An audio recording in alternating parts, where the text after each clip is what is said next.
हमने पिछले वीडियो के अंदर वीडियो लेक्चर की क्लास के अंदर स्ट्रॉन्ग एसिड स्ट्रॉन्ग बेस की कंडक्टोमेट्रिक टाइट्रेशन का अध्ययन किया था, इसको पढ़ा था।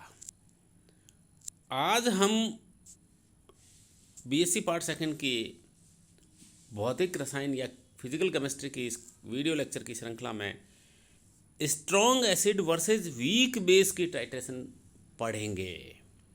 प्रबल अम्ल का दुर्बल क्षार के साथ अनुमापन उसको देखते हैं। तो प्रबल अम्ल, तो पहले वाली टाइट्रेशन प्रबल अम्ल प्रबल क्षार की थी।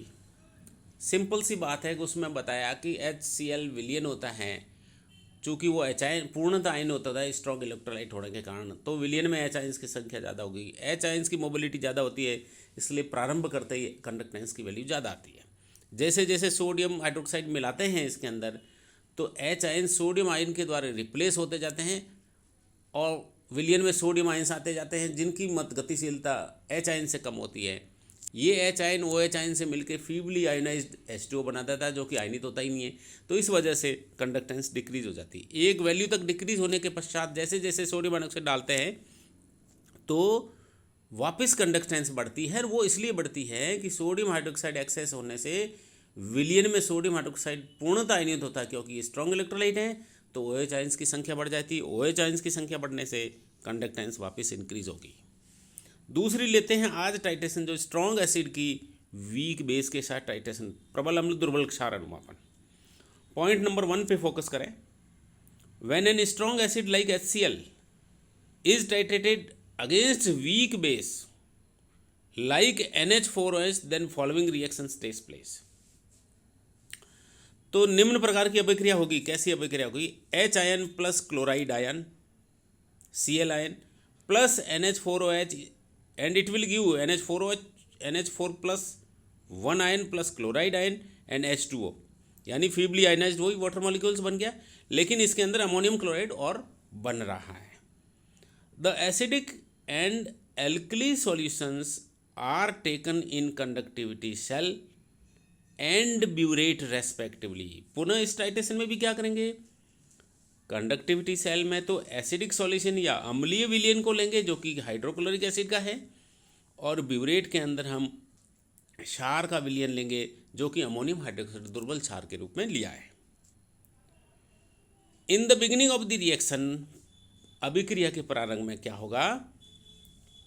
There is high conductance due to the presence of more number of highly mobile H ions. अभिक्रिया के प्रारंभ में विलियन के अंदर हाईली मोबाइल हाइड्रोजन आयन की संख्या ज़्यादा होने के कारण कंडक्टेंस उच्च प्राप्त होता है, ज़्यादा प्राप्त होता है। So high conductance is observed. Why it is observed? It is due to the more number of highly mobile hydrogen ions.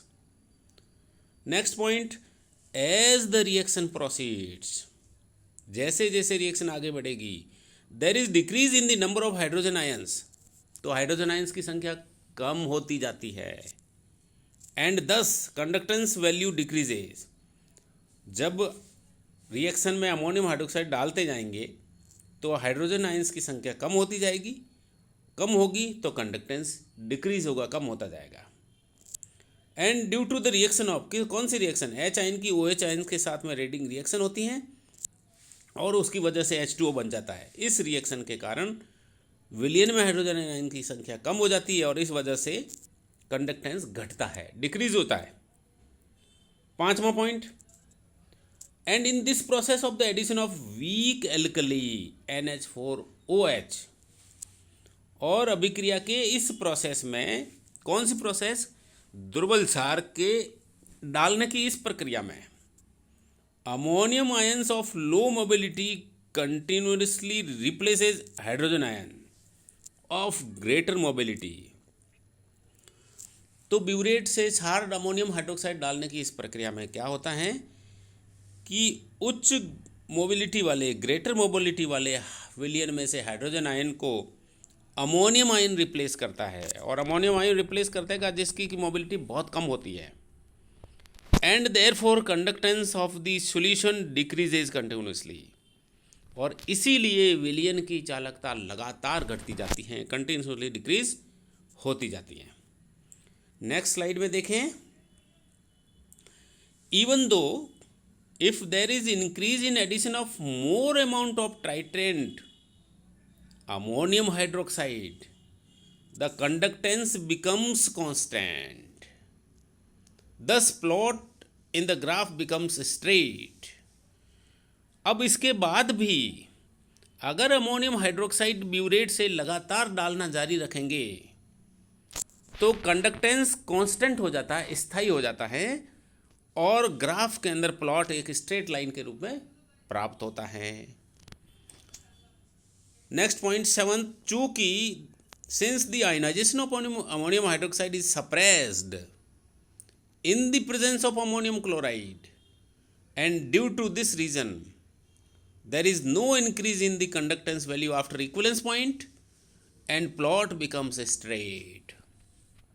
बहुत अच्छा कारण बताया है कि अमोनियम क्लोराइड की, चूँकि अमोनियम क्लोराइड की जो बनता है कि इस रिएक्शन में हाइड्रोक्लोरिक एसिड का क्लोराइड आयन अमोनियम हाइड्रोक्साइड का अमोनियम आयन दोनों रिएक्शन करके अमोनियम क्लोराइड बना देते हैं।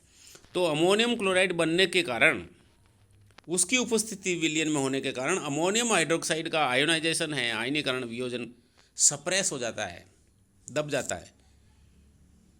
And due to this reason, और इसी कारण से क्या होगा, there is no increase in conductance value after equivalence point या एंड पॉइंट। एंड पॉइंट के बाद में कंडक्टेंस की मान में बढ़ोतरी नहीं होती है, वृद्धि नहीं होती है, और प्लॉट जो है ग्राफ में वो एक सीधी रेखा के रूप में प्राप्त होता है, कंटिन्यूस स्ट्रेट आएगा। कब, एंड पॉइंट या इक्विवेलेंस पॉइंट के बाद में। A graph is plotted between volume of titrant added on the x axis and conductance on the y axis. फिर वही क्रम लेंगे, एक्स एक्सिस पे टाइट्रेंट जो कि अमोनियम हाइड्रोक्साइड ब्यूरेट से डाल रहे हैं उसकी आयतन, और वाई एक्सिस पे हम चालकता के मान लेंगे और ग्राफ बनाते हैं तो हमें नीचे स्ट्रॉन्ग एसिड वीक बेस का ग्राफ निम्न प्रकार का प्राप्त होता है, जिसके अंदर आप देख सकते हैं कि वाई एक्सिस पे कंडक्टेंस है, एक्स एक्सिस पे वॉल्यूम है NaOH का, और ग्राफ में देखो सबसे पहले चूँकि हाइड्रोक्लोरिक एसिड है कि स्ट्रॉन्ग एसिड है, स्ट्रॉन्ग एसिड विलयन में पूर्णतः आयोनित होता है। पूर्णतः आयोनित होने का कारण विलयन में हाइड्रोजन आयंस की संख्या ज़्यादा प्राप्त होगी। ये सारे के सारे हाइड्रोजन आयन उच्च गतिशीलता वाले होते हैं, इसलिए कंडक्टेंस उच्च प्राप्त हुई। जैसे जैसे अमोनियम हाइड्रोक्स डाली विलयन में, तो अमोनियम हाइड्रोक्साइड जो ब्यूरेट से डाल रहे हैं वो दुर्बल विद्युत अपघट्य है, उसके अमोनियम आयन स्ट्रॉन्ग इलेक्ट्रोलाइट के हाइड्रोजन आयन को रिप्लेस करते हैं, तो विलयन में अधिक गतिशीलता वाले हाइड्रोजन आयंस की संख्या कम होती हैं, अमोनियम हाइड्रोक्साइड की संख्या धीरे धीरे अमोनियम की बढ़ने लग जाती है। इस वजह से कंडक्टेंस घट जाता है। एक स्थिति ऐसी आती है कि लगातार कंडक्टेंस घटते घटते सारे के सारे हाइड्रोजन आयन विलयन में से खत्म हो जाएंगे। उस वक्त अमोनियम हाइड्रोक्साइड और डालने पर अमोनियम क्लोराइड बन जाता है, और अमोनियम क्लोराइड अमोनियम हाइड्रोक्साइड का वियोजन को रोक देता है। उसकी वजह से कंडक्टेंस में न तो वृद्धि होती है न ही कमी होती है, और एक स्ट्रेट लाइन कांस्टेंट हो जाता है कंडक्टेंस, और स्ट्रेट लाइन प्लॉट के अंदर प्राप्त होती, जो कि हमारे इस ग्राफ के अंदर दिखाई गई है। तो इस प्रकार से हम स्ट्रॉन्ग एसिड और वीक बेस के ग्राफ को एक्सप्लेन कर सकते हैं कंडक्टिविटी टाइट्रेशन के द्वारा, और एंड पॉइंट का निर्धारण करके नॉर्मलिटी और स्ट्रेंथ अननोन सॉल्यूशन की आसानी से निकाल सकते हैं। Thank you.